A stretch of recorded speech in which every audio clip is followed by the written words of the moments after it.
बिस्मिल्लाहिर्रहमानिर्रहीम। अस्सलाम वालेकुम नाजरीन, मैं हूं अब्दुर्रहमान खान और आपको AR खान ऑफिशियल के प्लेटफॉर्म से खुशामदीद कहता हूं। नाजरीन, चीन और भारत के लिए मालदीव क्यों इम्पोर्टेंट है? दोनों मुल्क मालदीव से क्या चाहते हैं? मालदीव के यौम आज़ादी पर मोदी को बतौर चीफ गेस्ट क्यों इनवाइट किया गया है? मालदीव की भारत के हवाले से पॉलिसी क्या है? इंडिया फर्स्ट या इंडिया आउट? मालदीव की जियोपॉलिटिकल स्ट्रैटेजिक पॉलिटिक्स के ऊपर आज के इस वीलॉग में हम बात करेंगे। मीडिया रिपोर्ट्स के मुताबिक इस वक्त मालदीव चीन और भारत के दरमियान सैंडविच बना हुआ है। दोनों मुल्क मालदीव को बहुत इंपॉर्टेंस देते हैं अपने माशी मफादात की खातिर, अपने दिफाई मफादात की खातिर, मगर क्या मालदीव भी दोनों मुल्कों को इक्वल इंपॉर्टेंस देता है? ये बहुत इंपॉर्टेंट सवाल है। अमूमी तौर पर मालदीव जैसे मुल्क ग्लोबल पॉलिटिक्स में मैटर नहीं करते, लेकिन बाज़-औक़ात उनकी जोग्राफियाई लोकेशन उनकी इंपॉर्टेंस को इस्टेब्लिश कर देती है।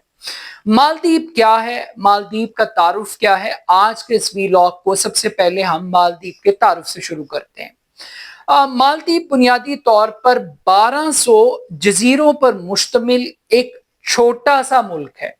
ये इस्लामी दुनिया का सबसे छोटा और मुख्तसर तरीन मुल्क करार दिया जाता है। 2008 में मालदीव का जो सरकारी मजहब है वो इस्लाम डिक्लेयर किया गया है, यानी इस लिहाज से आप मालदीव को एक इस्लामिक कंट्री के तौर पर कंसिडर कर सकते हैं। मालदीव की आबादी बहुत मुख्तसर है। मालदीव ज्यादातर अपनी मईशत का इन्हिसार भारत के ऊपर करता है। तिजारत के हवाले से अपनी जितनी डिपेंडेंस है लॉजिस्टिक सपोर्ट के हवाले से वो भारत के ऊपर डिपेंड करता है। एक तवील अरसे से भारत की फौज मालदीव के अंदर मौजूद थी, मगर हालिया जो इलेक्शन हुआ है मालदीव में, उसमें जीतने वाली जमात ने एक नारा लगाया और वो नारा था इंडिया आउट। इस नारे की बुनियाद पर मौजूदा हुकूमत को लातदाद वोट पड़े, पॉपुलर वोट पड़े और एक ऐसी हुकूमत आई मालदीव में एक तवील वक्फे के बाद जिसको एंटी इंडिया गवर्नमेंट कंसिडर किया गया। और ये जो एंटी इंडिया गवर्नमेंट थी, इसका पहला नारा ये था कि इंडिया आउट, यानी जितने फौजी मालदीव की सरजमीन के ऊपर मौजूद हैं यूनिफॉर्म में या बगैर यूनिफॉर्म के, ये कहा गया कि वो फौरी तौर पर मालदीव को छोड़ दें। मगर भारत ने पैनिक नहीं किया, भारत खौफजदा नहीं हुआ, भारत ने कोई इश्तियाल अंगेजी नहीं दिखाई, वरना उमूमी तौर पर भारत का रवैया वो हमेशा जारहाना रहा है। अब भारत की ये बड़ी बैड लक है कि उसके एक एक स्ट्रैटेजिक पार्टनर वो अब प्रो इंडिया से एंटी इंडिया ब्लॉक के अंदर शामिल हो रहे हैं। जैसे कि बांग्लादेश में अवामी इनकलाब के नतीजे में जो तब्दीली आई, उसके बाद वहां पर भी एक एंटी इंडिया वेव है। इसी तरीके से मालदीव जो एक बहुत ही छोटा मुल्क है इंडिया के मुकाबले में, और वैसे भी वो भी अब भारत का मुखालिफ है, यानी भारत के दोस्तों की कमी वाकई हो रही है। मालदीव सार्क का भी एक रिप्रेजेंटेटिव मुल्क है और मालदीव जैसे मुल्कों को भी भारत सार्क जैसे प्लेटफॉर्म्स को पंक्चर करने के लिए इस्तेमाल करता रहा है। अब भारत के साथ एक ऐसी गवर्नमेंट जो कि एंटी इंडिया नैरेटिव पर आई, उसने भी सुलह कर ली, और सुलह की सबसे बड़ी वजह यह थी कि मालदीव डिफॉल्ट कर रहा था और भारत ने मालदीव की माली मदद की, और उस माली मदद ने एक मर्तबा फिर मालदीव की मौजूदा हुकूमत को ये बावर करवा दिया कि मालदीव का गुजारा वो भारत के बगैर नहीं है, उसे भारत की सपोर्ट की जरूरत है। और इसी सपोर्ट ने इंडिया फर्स्ट की पॉलिसी को अडॉप्ट करने पर मजबूर कर दिया। माजी की पॉलिसी को कंटिन्यू रखा गया और इंडिया आउट की फिलॉसफी पीछे चलेगी। अब انڈیا نے ایسا کیوں کیا؟ انڈیا نے ڈیفالٹ سے مالدیپ کو کیوں بچایا؟ یہ ایک بڑا سوال ہے۔ اس کی وجہ یہ ہے کہ انڈیا کو اس وقت سب سے بڑا خطرہ پاکستان کے بعد چین سے ہے، اور مالدیپ میں بہت سارے ایسے پروجیکٹس پر چین انویسٹ کر رہا ہے، کام کر رہا ہے، جو انڈیا کی سالمیت کے لیے ایک خطرہ ثابت ہو سکتے ہیں۔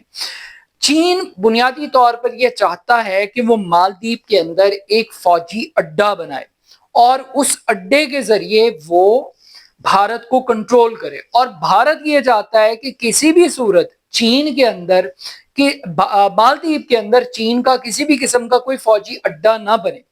اگر یہ فوجی اڈا بن گیا تو بھارت یہ سمجھتا ہے کہ یہ بھارت کی سیکیورٹی کے لیے ایک بہت بڑا تھریٹ بن جائے گا، اور بھارت آلریڈی بہت سارے پولیٹیکل کرائسس کے اندر جکڑا ہوا ہے۔ بھارت آلریڈی پاکستان کی دشمنی افورڈ کر رہا ہے، بھارت بنگلہ دیش کی دشمنی افورڈ کر رہا ہے، اور اگر ایسا ہوتا ہے تو یہ ایک بہت بڑا لاس ہوگا۔ اب بھارت یہ چاہتا ہے، اب ایک دوستی برج بھی ایک تعمیر ہوا ہے، اس کے اوپر بھی چین نے ایک بڑی فنڈنگ کی ہے باقاعدہ طور پر، لیکن مالدیپ کی جو اسٹریٹجک امپورٹنس ہے وہ اس کا سمندر ہے، بحیر ہند کا جو راستہ ہے جس سے یہ ساری ٹرانسپورٹ جاتی ہے سینٹرل ایشین اسٹیٹس کی طرف کو، یورپ کی طرف کو، وہ مالدیپ ایک بہت بڑی گزرگاہ ہے۔ تو ایک تجارتی راستہ ہونے کی وجہ سے چین بھی اس تجارتی راستے پر قبضہ کرنا چاہتا ہے، بھارت بھی اس راستے کے اوپر قبضہ کرنا چاہتا ہے۔ تو اب یہ جو پوزیشن ہے، اس پوزیشن کو مالدیپ کیش کر رہا ہے۔ مالدیپ چین سے بھی فائدہ اٹھا رہا ہے، مالدیپ بھارت سے بھی فائدہ اٹھا رہا ہے، لیکن ابھی مالدیپ نے اپنی پالیسی کو تبدیل کیا ہے۔ جب سے ڈیفالٹ سے نکالنے کے لیے بھارت نے اور مودی نے اقدامات کیے ہیں، تو اس کے بعد سے مالدیپ نے اپنے یوم آزادی پر مودی کو بطور چیف گیسٹ انوائٹ کرنے کا فیصلہ کیا۔ اب آپ یہ دیکھیے کہ پالیٹکس کے اندر حرف آخر نہیں ہوتا۔ پالیٹکس اور فورن ڈپلومیٹک جو چینلز ہیں، یہ مفادات کا کھیل ہے۔ آپ کا انٹرسٹ آپ کی دوستی اور آپ کی دشمنی کو ڈیفائن کرتا ہے، اور بعض اوقات نہ مستقل دشمن ہوتے ہیں نہ مستقل دوست ہوتے ہیں، دوست دشمن بن جاتے ہیں اور دشمن دوستی کے اندر تبدیل ہو جاتے ہیں۔ تو یہ ایک گلوبل پالیٹکس کا ایک ایسا ایلیمنٹ ہے جس کو آپ اگنور نہیں کر سکتے۔ تو مالدیپ جہاں مسلمان ملک ہے، وہیں وہ ایک ہندوتوا نظریے والی ملک کے ساتھ چلنے کے لیے تیار ہے اپنے مفادات کی وجہ سے۔ اب دیکھنا یہ ہے کہ کیا بھارت اپنے اس ہمسائے کو جو اس سے 700 کلومیٹر کے فاصلے کے اوپر موجود ہے، وہ اس کو سیکیور کر لے گا، چین کو فوجی اڈے بنانے سے روک لے گا، جو مالدیپ کی جو ڈپینڈنس ہے وہ بھارت کے اوپر اسی طریقے سے برقرار رہ سکے گی جس طریقے سے ماضی کے اندر برقرار تھی۔ لیکن ایک چیز اور بڑی امپورٹنٹ ہے جو ابھی اس ریجن کے اندر تبدیلی آ رہی ہے، یہ سارے ملک جیسے بنگلہ دیش، سری لنکا، مالدیپ، بھوٹان، ان کو انڈیا ایک کالونی کے طور پر ٹریٹ کر رہا تھا، یعنی وہ پورے علاقے کا تھانے دار تھا، چوکی دار تھا، اور سارے کے سارے اس کے مزارے تھے، کمی کمین کے طور پر کام کر رہے تھے۔ جہاں انڈیا کھڑا ہوتا تھا وہیں بنگلہ دیش کھڑا ہوتا تھا، وہیں سری لنکا کھڑا ہوتا تھا، وہیں مالدیپ تھا۔ تو بھارت کی جو اجارہ داری تھی وہ بڑی سٹرونگ تھی، لیکن with the passage of time ہم دیکھ رہے ہیں کہ یہ اجارہ داری ٹوٹ رہی۔ ابھی ہم نے بنگلہ دیش کے اندر بڑی ایک تبدیلی دیکھی کہ شیخ حسینہ واجد کی جو رجیم تھی وہ عوامی انقلاب کے ذریعے تبدیل ہو گئی ہے۔ اب ہم مالدیپ کے اندر بھی یہ پوزیشن دیکھ رہے ہیں کہ لوگوں نے ایک حکومت کو ووٹ دیا کہ وہ اینٹی انڈیا گورنمنٹ ہے، لیکن وہ اینٹی انڈیا گورنمنٹ اپنے معاشی مفادات کی وجہ سے پرو انڈیا گورنمنٹ میں تبدیل ہوگی، مگر کیا عوام کی سوچ اور عوام کے جو جذبات ہیں وہ بھی اینٹی انڈیا سینٹیمنٹس کے اندر تبدیل ہوئے ہیں؟ یہ ایک بہت بڑا سوال ہے، کیونکہ عوام کی سوچ نہیں بدل رہی۔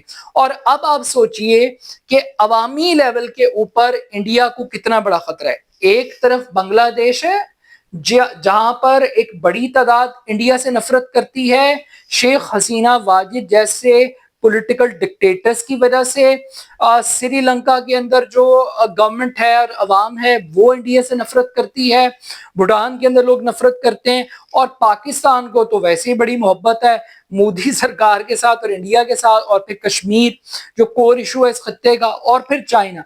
यानी चारों तरफ से इस वक्त इंडिया घिर चुका है। हुकूमतें भले भारत के साथ खड़ी हों, लेकिन अवामी सतह के ऊपर जो नफरत है भारत के साथ वो बहुत बढ़ रही है।